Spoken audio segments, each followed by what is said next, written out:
भागलपुर के नाथनगर चौक पर गोलीबारी की घटना सामने आई है। जमीन विवाद में अपराधी ने डीलर को गोली मारकर घायल कर दिया। घटना ललमटिया थाना क्षेत्र के नाथनगर चौक के समीप बीती शाम इलेक्ट्रॉनिक दुकान की है। स्थानीय लोगों ने बताया कि जख्मी डीलर भतोड़िया गांव निवासी दयानंद यादव को इलाज के लिए मायागंज अस्पताल में भर्ती कराया गया। सूचना पर ललमटिया थाने की पुलिस मौके पर पहुंची और मामले की जाँच में जुट गई। पुलिस ने घटनास्थल के पास से एक जिंदा कारतूस बरामद किया है। जख्मी दयानंद ने बताया कि शाम करीब 6:30 बजे इलेक्ट्रॉनिक दुकान में पंखा ठीक कराने गया था।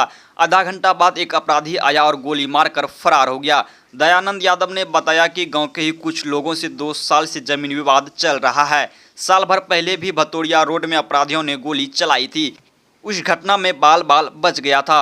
मामले में मधुसूदनपुर थाने में गांव के कुछ लोगों के खिलाफ केस दर्ज कराया था। अब दोबारा जानलेवा हमला किया गया है। वहीं बता दें कि घटना के आधा घंटा बाद पुलिस घटनास्थल पर पहुंची। पुलिस सीसीटीवी फुटेज खंगालने में जुटी हुई है। हालांकि अब तक अपराधियों की पहचान नहीं हो सकी है। हम सर पंखा ठीक करा रहे थे ऑरेंज के दुकान में। दक्षिण मुँह बैठे थे रोड से दक्षिण, और पीछे से जैसे माथा में गोली लगा हम गिर गए। दुकानदार 2 बाहर में बैठा हुआ था, एक अंदर में पंखा ठीक कर रहे थे। वो लोग जैसे वो हम उठ के भागे थाना वहाँ नहीं थे। आदमियों को घेर लिया। तब फिर आदमी थाना से गया, वो मोटरसाइकिल मरा वो बैठा तुमको थाना लाया। कहीं गोली मारना जमीन का विवादी है सर।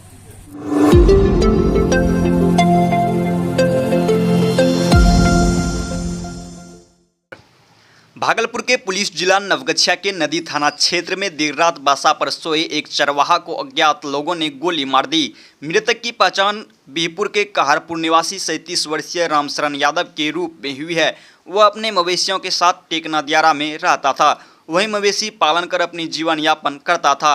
आज जब उसका भांजा बासा पर पहुंचा तो उसे मृत पाया। इसकी सूचना तुरंत उसने परिजनों के साथ स्थानीय थाना पुलिस को दी। सूचना पर पहुंची नदी थाना पुलिस ने कागजी कार्रवाई करते हुए सबको पोस्टमार्टम के लिए भेज दिया।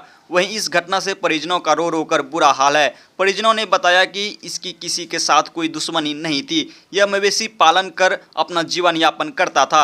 इस घटना के बाबत नवगछिया एसडीपीओ दिलीप कुमार ने बताया कि घटना के कारणों का खुलासा नहीं हो पाया है। नदी थाना पुलिस द्वारा गुप्तचर की मदद से मामले की छानबीन शुरू कर दी गई है।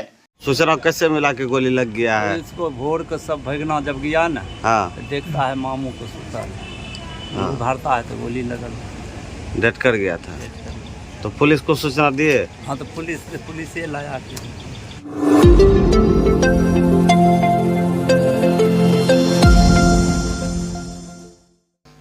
भागलपुर जिले से अपराधियों के द्वारा एक व्यक्ति की पीट कर हत्या करने का मामला प्रकाश में आया है। अपराधियों ने हत्या के बाद शव को पास के गड्ढे में फेंक दिया। वहीं स्थानीय लोगों ने घटना की जानकारी स्थानीय थाना को दी। इस घटना की जानकारी मिलते ही स्थानीय पुलिस परिजनों के साथ घटनास्थल पर पहुंची। वहीं पुलिस ने कागजी कार्रवाई करते हुए शव को अपने कब्जे में लेकर पोस्टमार्टम के लिए भेज दिया है।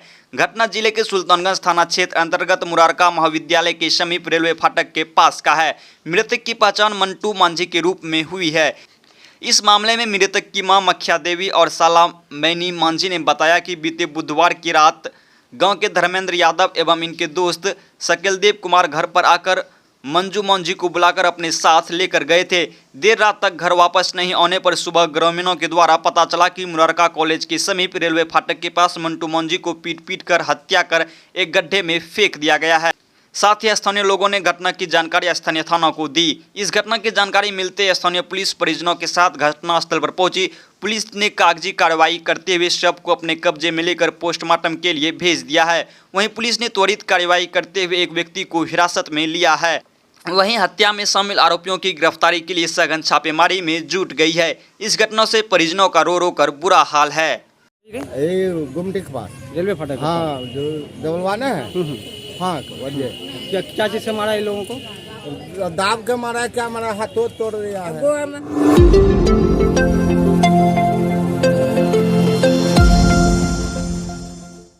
भागलपुर जिले में घर से शौच के लिए निकली एक महिला घर से लगभग आधे किलोमीटर दूर बेहोशी अवस्था में मिली। उसके शरीर पर कई जख्म के निशान भी मिले हैं। स्थानीय लोगों द्वारा घटना की सूचना मिलने के बाद मौके पर पुलिस पहुंची और बेहोश पड़ी महिला को इलाज के लिए रेफरल अस्पताल में भर्ती कराया।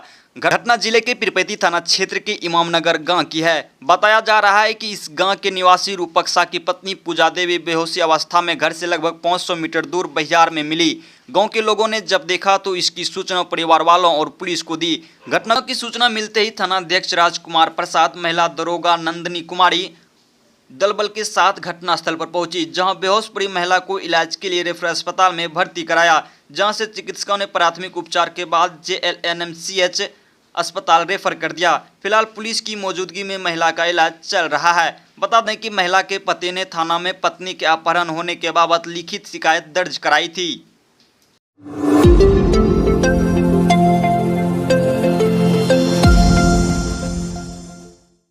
बीपीएससी द्वारा शिक्षक नियुक्ति परीक्षा के दौरान भागलपुर के एक केंद्र पर छात्र आक्रोशित हो गए। दरअसल अभ्यर्थियों का बायोमेट्रिक थंब नहीं मिलने पर वह लोग हंगामा करने लगे।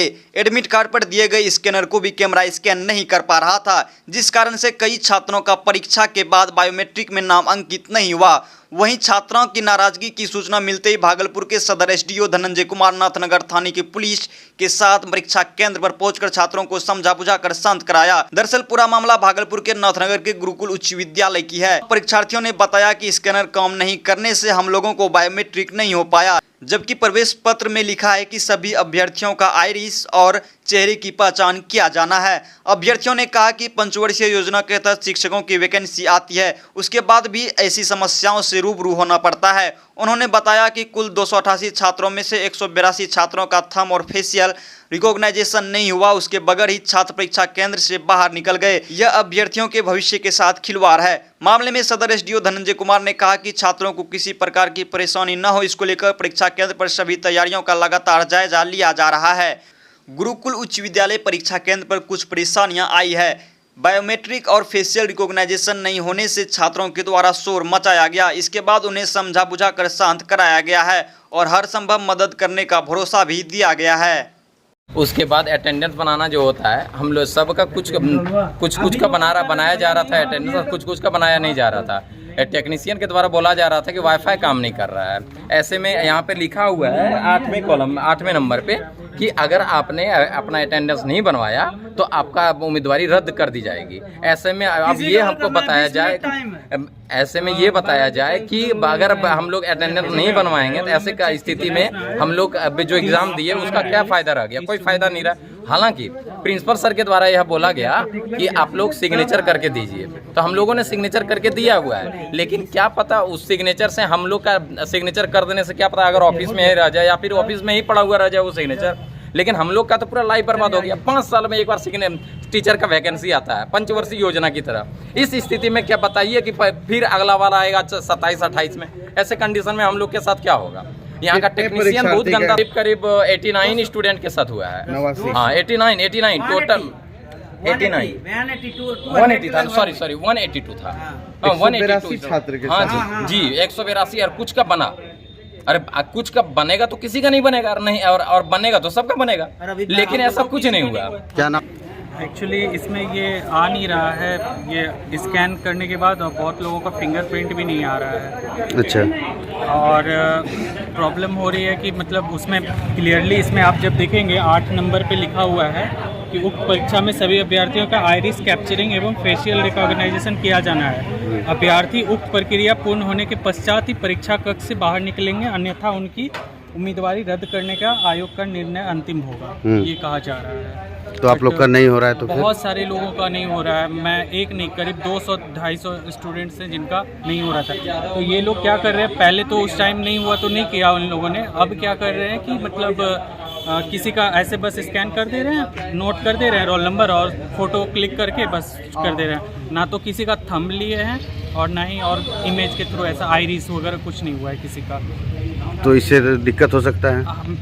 आयोग ने क्लियरली ये मेंशन किया, अभी आए हुए थे एसडीएम साहब की गाड़ी लगी हुई है और एक और मैम थी कोई, उनका नाम मुझे नहीं पता, तो उन लोगों ने आश्वस्त किया है हमें बताया कि मतलब आयोग के जो मतलब अभी अधिकारी हैं उनकी तरफ से ये कहा जा रहा है कि ये बस डुप्लीकेट कैंडिडेट ना हो उनके लिए ऐसा किया जा रहा है। नहीं था। देखिए कि यहाँ पे सुरक्षा के दृष्टिकोण से मतलब एग्ज़ाम में बहुत सारे डिफरेंट लेयर्स पे अरेंजमेंट किया जाता है। बायोमेट्रिक उसमें से भी उसी में से एक लेयर है।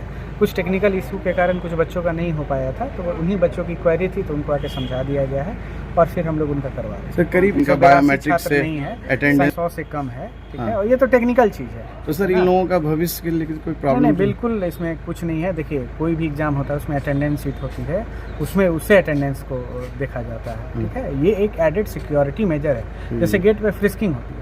इसका ये मतलब थोड़ी हुआ कि अगर गलती से किसी की फ्रिस्किंग नहीं हुई तो एग्जाम में नहीं बैठेगा। तो जाइमर लगाए जाने को लेकर कोई इशू आ रहा था सर? नहीं, जाइमर तो प्रोटोकॉल है, ये सेफ्टी मेजर है, इसको तो हर एक सेंटर पे लगाया गया है और सभी जगह कार्य हुए हैं। जहाँ जहाँ पे थोड़ा टेक्निकल ग्लिचेज आई हैं उसको दूर किया गया है। सर